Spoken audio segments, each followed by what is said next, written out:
आप देख रहे हैं सत्यहिंदी.com। एक नजर अब तक की सुर्खियों पर। पाकिस्तान के प्रधानमंत्री शहबाज शरीफ ने रविवार को पाकिस्तान मुस्लिम लीग नवाज के अध्यक्ष नवाज शरीफ को राष्ट्रीय सुरक्षा समिति की बैठक में लिए गए फैसलों के बारे में जानकारी दी। यह बैठक भारत द्वारा सिंधु जल संधि को सस्पेंड करने के बाद बुलाई गई थी। शहबाज शरीफ ने उनसे मुलाकात के दौरान बताया कि ये एक फॉल्स फ्लैग ऑपरेशन था। इसका मतलब कि भारतीयों द्वारा ये जानबूझकर किया गया ताकि क्षेत्र में अस्थिरता फैलाई जा सके।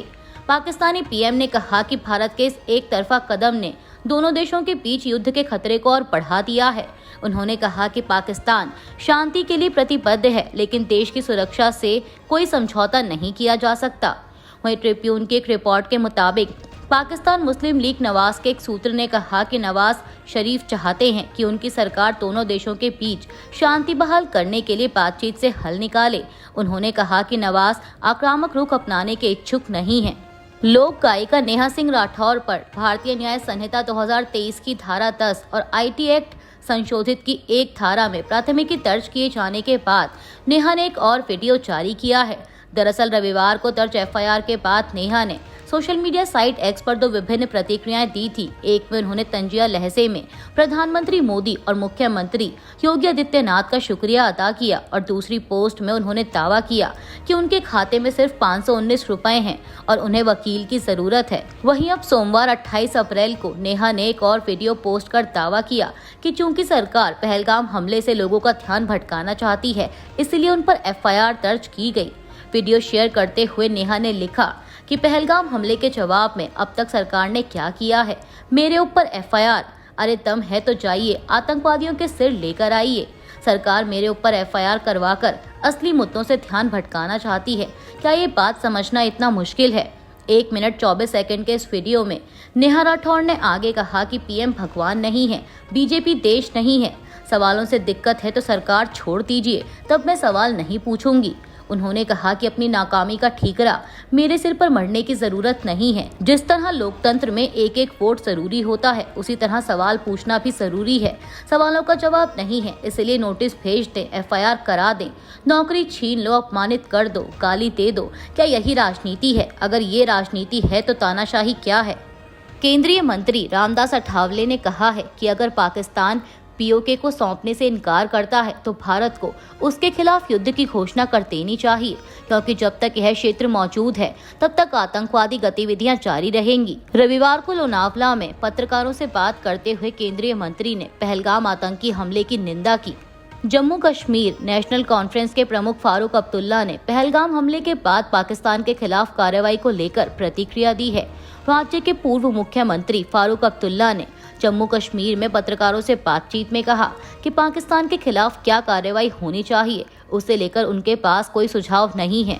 उन्होंने पत्रकारों के सवाल के जवाब में कहा कि पाकिस्तान को क्या जवाब देना चाहिए ये प्रधानमंत्री नरेंद्र मोदी से पूछें। यह पूछे जाने पर कि क्या उनका इस संबंध में कोई सुझाव है, फारूक अब्दुल्ला ने कहा कि मेरा कोई सुझाव नहीं है।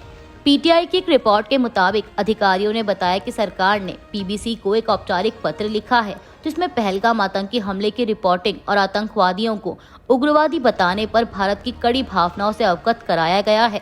बीबीसी के भारत प्रमुख जैकी मार्टिन को लिखे पत्र में विदेश मंत्रालय ने पहलगाम में हुए आतंकी हमले पर उनकी रिपोर्टिंग के बारे में देश की कड़ी भावनाओं से अवगत कराया है। अधिकारी ने बताया कि आतंकवादियों को उग्रवादी कहने पर बीबीसी को एक औपचारिक पत्र भेजा गया है और विदेश मंत्रालय का बाहरी प्रचार प्रभाग बीबीसी की रिपोर्टिंग की निगरानी करेगा। एनसीईआरटी की 7वीं की किताब से मुगलों और दिल्ली सल्तनत के इतिहास को हटाए जाने की खबरों पर केंद्रीय शिक्षा राज्य मंत्री और पश्चिम बंगाल के भाजपा प्रदेश अध्यक्ष सुकांत मजूमदार ने प्रतिक्रिया दी है। उन्होंने कहा कि मुगल वंश की कहानी नहीं हटाई गई, बात यह है कि दोहराव को हटा दिया गया है। दोहराव नहीं होना चाहिए। मान लीजिए आप कक्षा 8 में एक विषय पढ़ रहे हैं तो आप कक्षा 9 में उसी विषय को क्यों दोहरा रहे हैं? मुगल काल जाहिर है यह भारतीय इतिहास का एक महत्वपूर्ण हिस्सा है, लेकिन इसके साथ ही अलग अलग काल को भी समान महत्व दिया जाना चाहिए।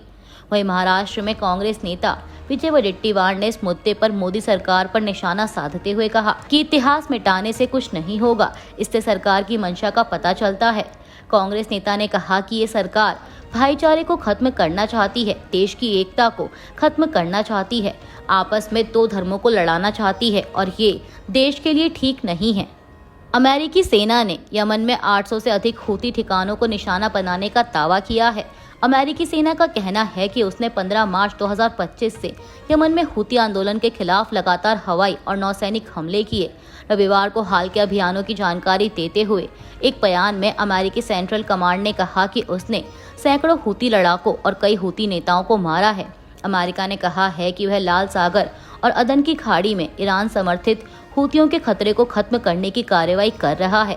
यमन में हूतियों, जो देश के बड़े हिस्से को नियंत्रित करते हैं, ने कहा कि रविवार को राजधानी सना पर अमेरिकी हमले में महिलाओं और बच्चों सहित कम से कम 8 लोगों की मौत हुई है। वहीं हूतियों की ओर से चलाए जा रहे स्वास्थ्य मंत्रालय ने इस महीने की शुरुआत में कहा था कि लाल सागर तट पर अमेरिकी हवाई हमलों में कम से कम 74 लोगों की मौत हुई और 171 अन्य घायल हो गए।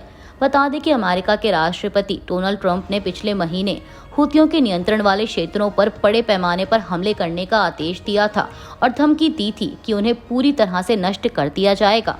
कांग्रेस सांसद शशि थरूर ने 22 अप्रैल को पहलगाम में हुए आतंकी हमले को खुफिया विफलता बताया है। उन्होंने इसकी तुलना 7 अक्टूबर 2023 को हमास द्वारा इसराइल पर किए गए हमले से की, जिसने इसराइल जैसे मजबूत खुफिया तंत्र वाले देश को भी चौंका दिया था। थरूर ने कहा कि जाहिर है पूरी तरह से सटीक खुफिया जानकारी नहीं थी, इसमें कुछ नाकामी रही, लेकिन इसराइल का उदाहरण हमारे सामने है, जिसे दुनिया की सबसे बेहतरीन खुफिया सेवाओं में गिना जाता है। फिर भी उसे 2 साल पहले 7 अक्टूबर को हैरानी में डाल दिया गया। मेरे विचार में जैसे इसराइल युद्ध खत्म होने तक जवाबदेही की मांग का इंतजार कर रहा है, वैसे ही हमें भी मौजूदा संकट को पहले पार करना चाहिए और फिर सरकार से जवाबदेही मांगनी चाहिए। उन्होंने कहा कि कोई भी देश 100% सटीक खुफिया जानकारी की गारंटी नहीं दे सकता। थरूर ने कहा कि कई बार आतंकी हमलों को सफलतापूर्वक रोक दिया जाता है, लेकिन इस पर किसी का ध्यान नहीं जाता। जब हमले रोकने में नाकाम होते हैं तो उन पर ही बात होती है। उन्होंने माना कि कुछ कमियां रही हैं, लेकिन साथ ही उन्होंने ये भी कहा कि अभी ध्यान संकट पर होना चाहिए, तुरंत किसी को दोष नहीं देना चाहिए।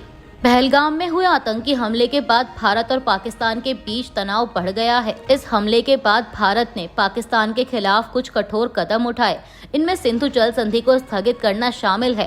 भारत के कदम के बाद पाकिस्तान ने भी कुछ घोषणाएं की। अब इस बीच पाकिस्तान के सूचना मंत्री अताउल्लाह तरार का बयान आया है। तरार ने भारत को लेकर बड़ा बयान देते हुए कहा कि भारत खुद आतंकी घटनाओं में शामिल है। दी एक्सप्रेस ट्रिब्यून के मुताबिक तरार ने कहा कि भारत आतंकी घटनाओं में सीधे तौर पर शामिल है और हमारे पास इसके सबूत भी हैं।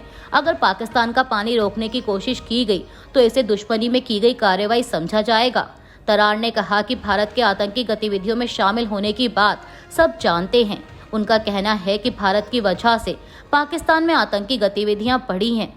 लखनऊ में पुलिस ने लोक गायिका नेहा सिंह राठौर के खिलाफ देशद्रोह का मामला दर्ज किया है। शिकायत में कहा गया है कि पहलगाम हमले के मद्देनजर एक खास समुदाय को निशाना बनाकर सोशल मीडिया पर उनके भड़काऊ पोस्ट से देश की एकता को नुकसान पहुंच सकता है। हजरतगंज पुलिस ने बताया कि शिकायतकर्ता अभय प्रताप सिंह ने आरोप लगाया है कि नेहा सिंह राठौर ने हाल ही में जम्मू कश्मीर के पहलगाम में हुए आतंकी हमले को लेकर सोशल मीडिया पर ऐसी टिप्पणियां और वीडियो साझा किए हैं जो न केवल शहीदों के बलिदान पर सवाल उठाते हैं, बल्कि धर्म और जाति के आधार पर समुदायों के बीच वैमनस्य फैलाने वाले हैं।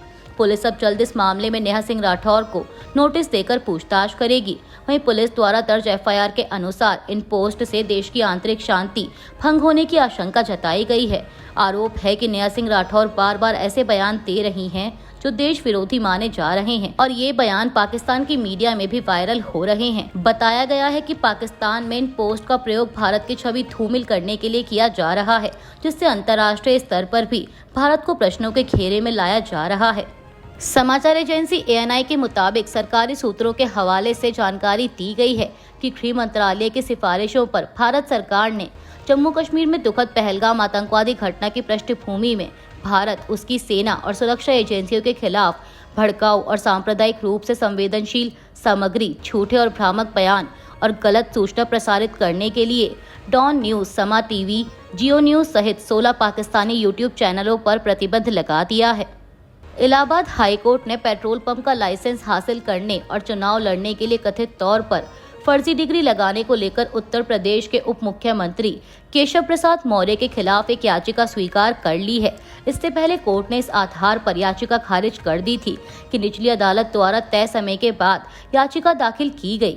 दरअसल इससे पहले निचली अदालत ने यह याचिका खारिज कर दी थी और याचिकाकर्ता को हाईकोर्ट के समक्ष पुनरीक्षण याचिका दायर करने के लिए 1 महीने का समय दिया था, लेकिन याचिकाकर्ता ने 300 दिनों बाद हाईकोर्ट से संपर्क किया और हाईकोर्ट ने इस आधार पर याचिका खारिज कर दी थी। हालांकि सुप्रीम कोर्ट के निर्देश देने के बाद पुनरीक्षण याचिका दायर करने में विलंब को अब माफ कर दिया गया है। तथ्यों के मुताबिक पुनरीक्षण याचिका दायर करने वाले आरटीआई कार्यकर्ता दिवाकर नाथ त्रिपाठी ने दलील दी कि केशव प्रसाद मौर्य ने प्रयागराज स्थित जिस हिंदी साहित्य सम्मेलन से डिग्री हासिल की थी उसे विश्वविद्यालय अनुदान आयोग द्वारा फर्जी करार दिया गया है। याचिकाकर्ता दिवाकर नाथ त्रिपाठी ने अपनी याचिका में यह दावा करते हुए डिप्टी सीएम के खिलाफ एक मामला दर्ज करने की मांग की है कि मौर्य ने पेट्रोल पंप का लाइसेंस हासिल करने और साथ ही चुनाव लड़ने के लिए फर्जी डिग्री का उपयोग किया। अभी के लिए बस इतना ही। बाकी की खबरों के लिए जुड़े रहिए सत्यहिंदी.com के साथ। Copyright disclaimer under Section 107 of the Copyright Act 1976. Allowance is made for fair use for purposes such as criticism, comment, news reporting, scholarship, and research. Fair use is a use permitted by copyright statute that might otherwise be infringing.